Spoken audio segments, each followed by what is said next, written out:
Hello, students, and welcome to Global Business, which is Business 181. I'm Professor Jim Roach, and I'll be here to guide you through the next 6 modules of this very important course.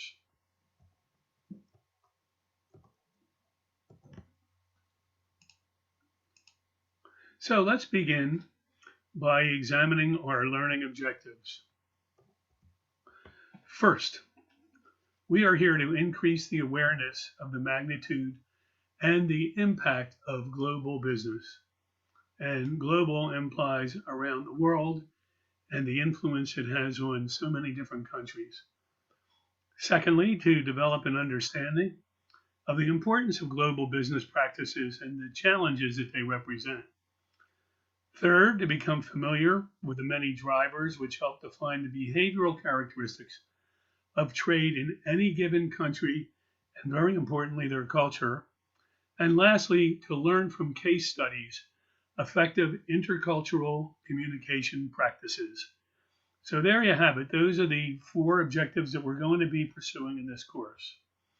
But before we get started, let me explain who I am. As I said, I'm Jim Roach. I'll be kicking off the first module shortly. Here I am. This is what I call then. This was about 40 years ago. I was responsible for, at that particular time, a R&D project in Morristown, New Jersey, where we were doing some tests on the first Honda Accord. This was the beginning of my tenure at Honda. And you'll find in a lot of these illustrations, I've also posted some websites that you can use to augment the images that I show. 35 years later, I was responsible for many different nodes of the operation at Honda, which you can read about in my bio, which is in the syllabus. Here is a picture of me with my Japanese executives taken in Tokyo. It looks kind of odd that they almost work at Honda in Japan, but the truth is they were stationed throughout the world, responsible for a variety of different roles, which actually put us in contact with 80 different countries and thousands of suppliers from different countries and cultures. Also, in my last 8 years at Honda, I was the chairman of a board for a organization called ICAR, which was a not-for-profit where we produced training and consulting services for high-end automobile collision repair. So let's talk a little bit about the syllabus. I would encourage you to do a very thorough analysis of what the syllabus entails and what your roles will be as a student. For all of us at the Mount, and for you, you should look at it as a contract, a learning contract where I'm supposed to be doing what I'm supposed to do, and you're supposed to be doing what you are supposed to do. And then when we're done, you should be a student who leaves with a very, very great knowledge of global business.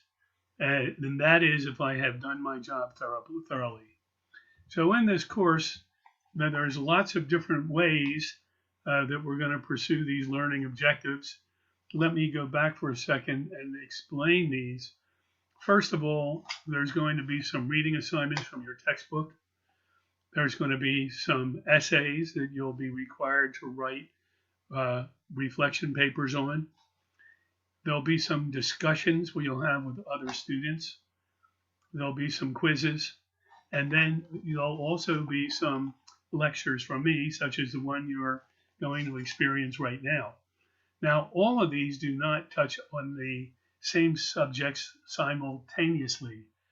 The way I do this is that you'll see some things in your lectures, some in your readings, some topics to be discussed, so on and so forth. And in that way, you'll get yourself a multifaceted immersion in the topics at hand. So this is the way it's going to happen. That's why it's very important that you carry out all of the assignments so that you get a very well-balanced understanding of what's going on in this course. Let's take a quick flyby and look at what's in this course. First of all, we'll begin by examining early trade, and we'll see that international trade is something that is really not new. We're going to look at the history and the evolution, some of the earliest traders. We'll go back into the 1600s, then post-World War II, and then our last 35 years, which takes us to where we are right now, which is really the most sophisticated level of trade that's ever occurred since the history of all traders. Then what we'll do is we'll start to look at the economic associations between the different countries. We'll look at how performance is measured in terms of global trade. We'll look at some terms, gross national product and gross domestic product. We'll talk about things such as trade balance between countries, how much currency is worth from our country and how much it will buy in another. We'll talk a little bit about inflation, exchange rates, and then arbitrage, which is the trading of currency to make a profit for an organization. Then we'll get into some of the more sticky things, which are trade agreements, in other words, regulations, how various countries use import bans and quotas and different things to restrain import acceptance. We'll look at some countries' trade alliance, such as this is from Central America. We'll also look at investments into foreign countries. We'll look at some trade violations such as dumping, and then some trade deficits. We'll also look at some trade theories and the economics of business, and then some different controlling organizations, such as the World Trade Organization, International Money Fund, various specific trade agreements, the World Bank, and then we'll again revisit trade deficits, trade balance, and trade surpluses.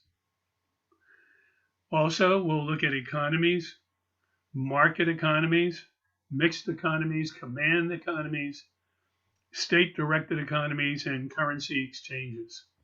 Sounds like a lot, but if I explain it correctly and the assignments are digested properly by you, it'll all come together very nicely. And then we'll talk about our business partners, the influence of cultures between traders, economics performance indicators, different legal systems, ethical challenges, and political influences in the decisions that are made regarding trade. So, here's Peter Drucker, probably one of the greatest pundits of management. He basically always was supportive of the phrase that culture eats strategy for breakfast. Remember, we're going to be dealing with different countries.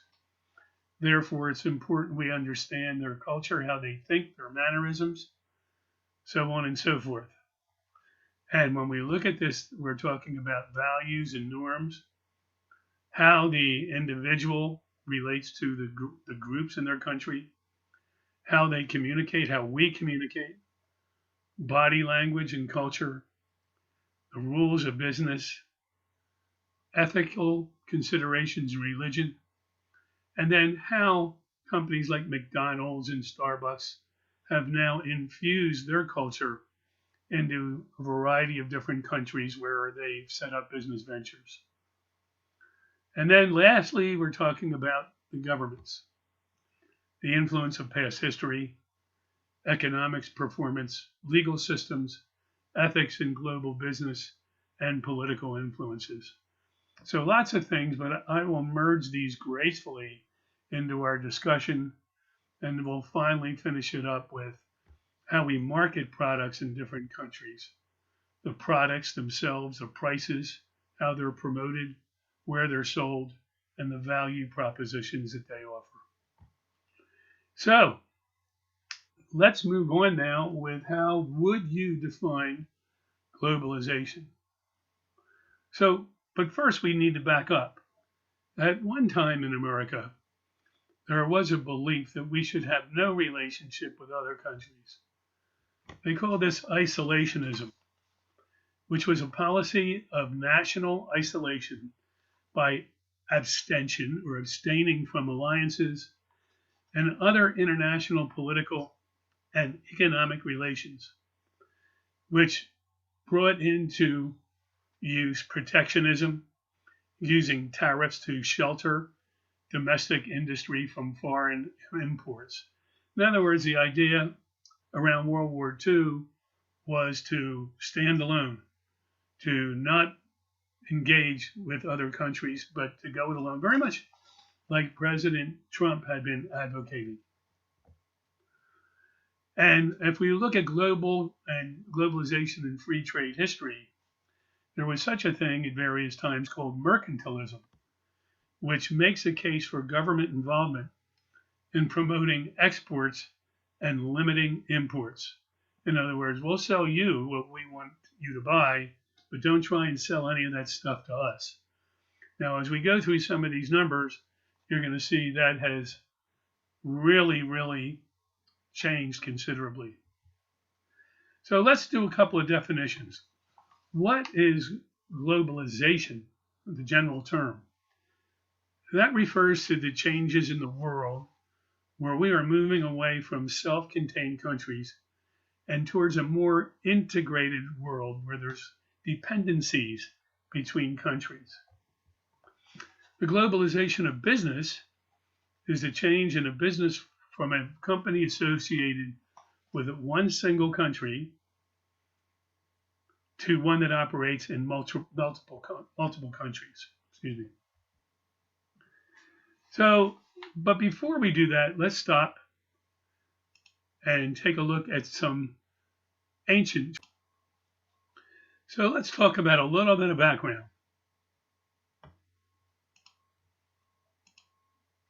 So, early trade. Well, we'll start out with one of the earliest groups of traders. These were the Phoenicians.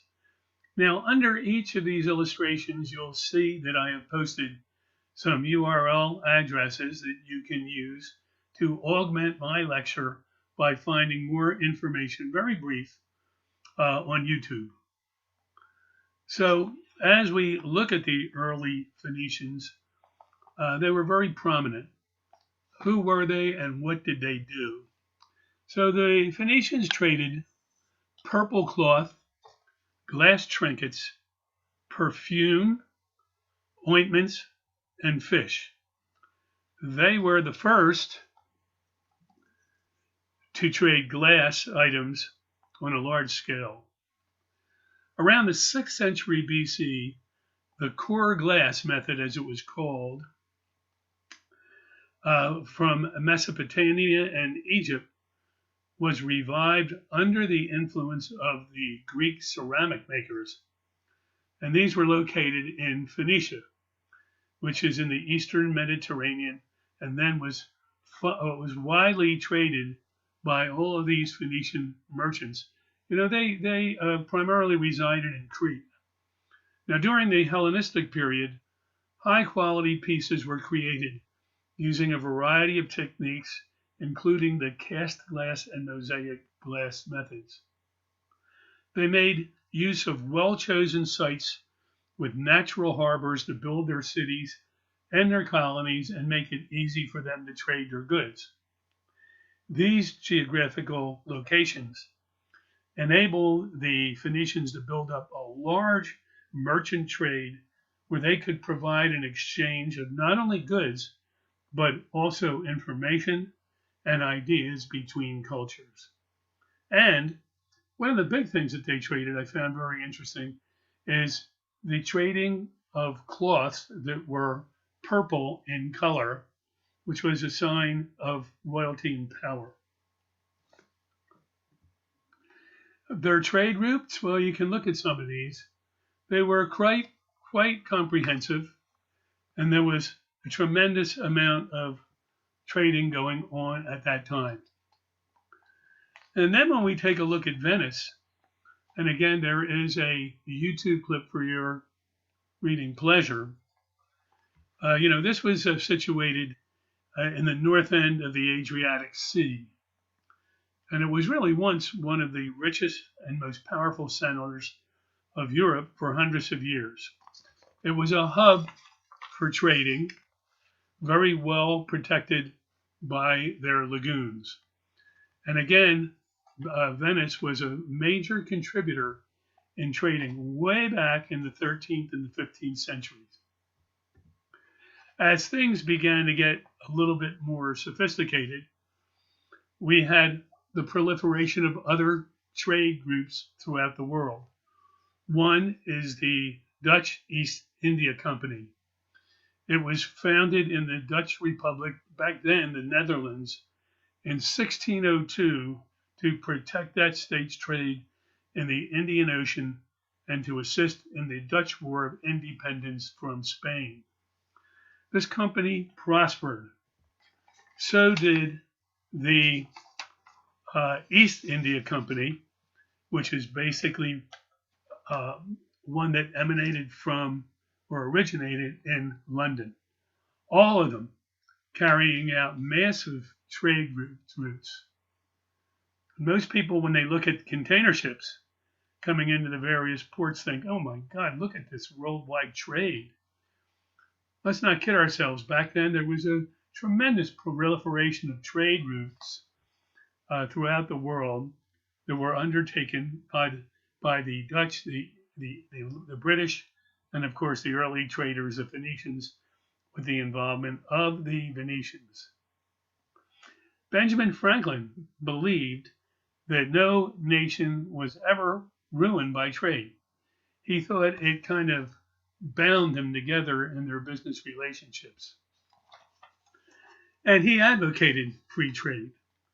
So the question is, what is free trade? Well, governments that do not attempt to influence through quotas or duties what its citizens can buy from another country or what they can produce or sell to another country.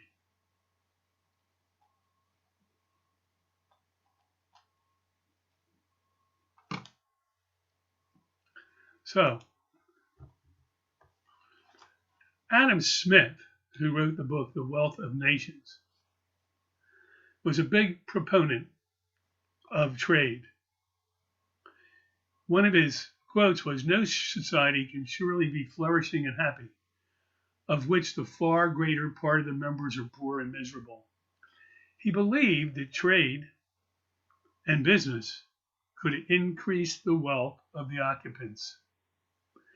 He believed, and he was the founder of the birth of modern capitalism, that individual self-interest was important, that there should be a freedom to produce and exchange, that there should be open markets where you can buy or sell your wares.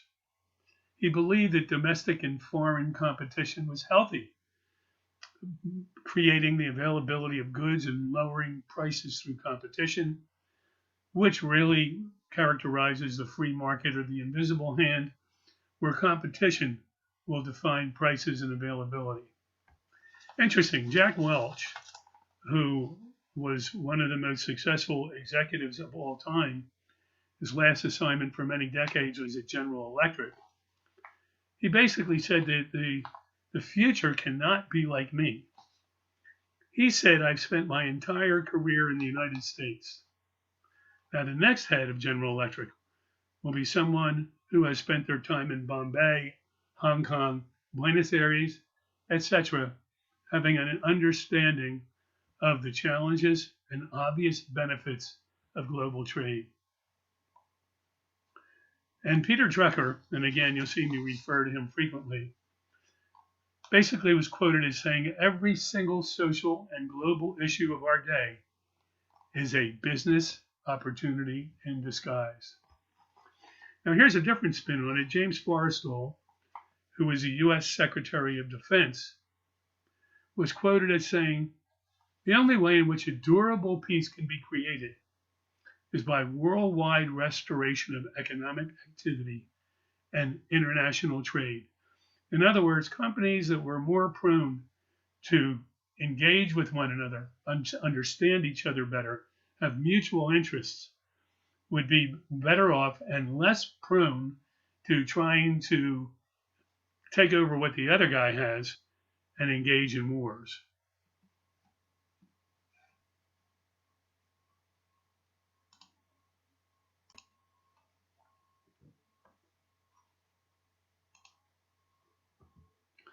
So, what does international trade allow companies to do? Well, first, to specialize in the manufacture and export of products that can be produced more effectively in that country. For example, a company like Brazil, it's very easy for them to grow coffee beans. Same with certain parts of Africa. And also for companies to import products that can be produced more efficiently in other countries. So, for example, let's take coffee again. Starbucks imports beans from all over the world to be sold in the United States, where because of the climate conditions and labor force required, it would be almost impossible for us to be growing coffee beans in the United States. So we talk about globalization as it is today. How did all of this happen? Well, there was a book that was written in 2005 called The World is Flat, and the author was the economist Thomas L. Friedman. And again, you can get a brief video of what he has to say about his theories.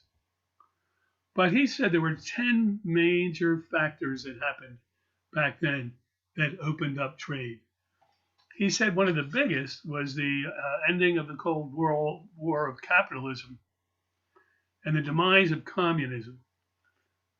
And this was characterized by the removal of the Berlin Wall in 1989.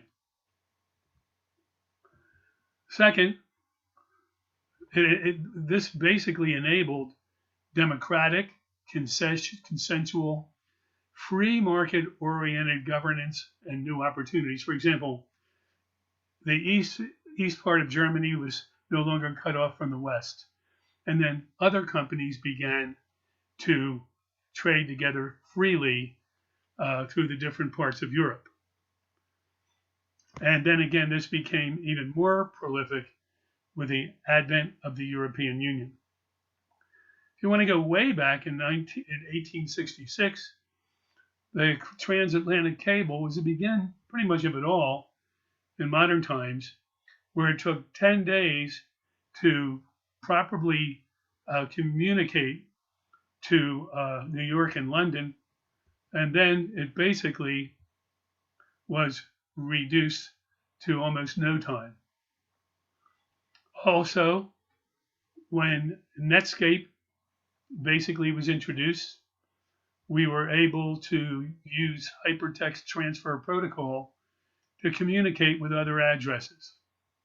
So basically the Netscape browser was put into place, and that enabled companies to interface with their suppliers and all of their business partners and also search out opportunities. No longer will we have typing pools where secretaries were doing all their invoices and communication on 5-part carbon paper. Now things were uploaded, and also other information sources. Even though many of us criticize Wikipedia, the number of hits it gets every day for people to find out things is incredible.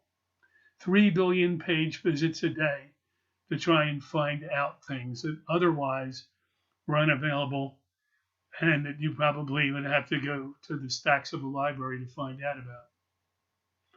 Bloggers have actually added a rapid, never before available source of information. And podcasts now are prolific. Also, outsourcing.